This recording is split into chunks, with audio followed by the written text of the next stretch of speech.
Hey there, I'm Brandon, and this is the Dirt Church Devotional. So I just got back maybe an hour ago from a great ride, did about 24, 25 miles out in the woods, bunch of single track. And I was reminded today about something.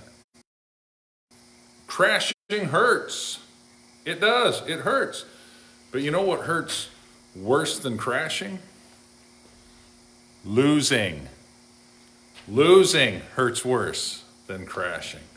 Yeah, and here's the deal.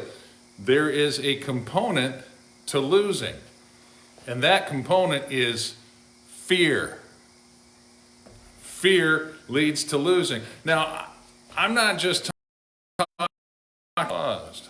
All right, hey, I'm back. We're going to see if this is going to work. Now, I'm not talking just about losing races, motorcycle races or four-wheel races, or losing sports games or contests or things like that. I'm talking about losing in life. Okay, that's a bad thing. So I was reading earlier today. Actually, yesterday I've been reading in the book of Numbers, and in the book of Numbers, we see Israel get right up to the edge of the promised land. They're right at the river, at the Jordan River, and Moses says, you know what, let's send out some spies. We're going to send spies out and let them check out all the land. Now, they've only been out of Egypt for about a year, roughly. Okay, you can check it out for yourself. They've been out of Egypt for about a year, and they are at the edge of the promised land, and they send out the 12 spies to spy out the land for 40 days, and they come back, and they give their report. And 10 out of the 12 spies say, well, all 12 of them say, yeah, it's a great land, it's full of milk and honey. Here, check out this big cluster of grapes that we got. It takes 2 guys to carry it. It's huge. But you know what? 10 out of the 12 said, yeah, it's a great land. It's beautiful. It's wonderful. It's fertile. But there's giants there. There's big people. And I just don't think we can take them. They've got big cities. They're walled. They got great armies. I just don't think we can do it.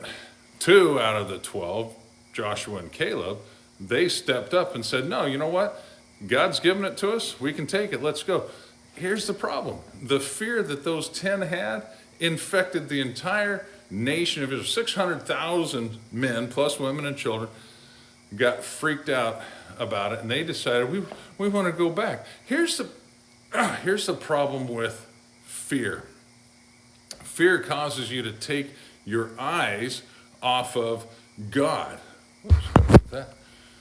Fear causes you to take your eyes off of God and focus merely on the task at hand. Focus on your inabilities. You want to know a secret? Fear and faith cannot coexist. One is going to have to rule. One is going to have to lead. The other has to leave. All right? So they got scared. It infected the entire nation. And they decided they wanted to go back. Now, here's a problem with fearful thinking, believer. It makes you start questioning the goodness of God. It makes you start questioning God's purpose. It makes you start questioning his plan and everything he has in store for you. Think about this.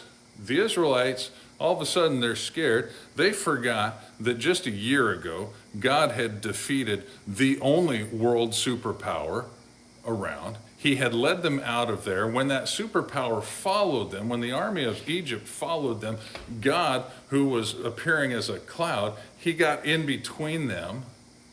He dried up the Red Sea so Israel could go through, and then he went to and then they watched as the Egyptian army went into the Red Sea and got drowned.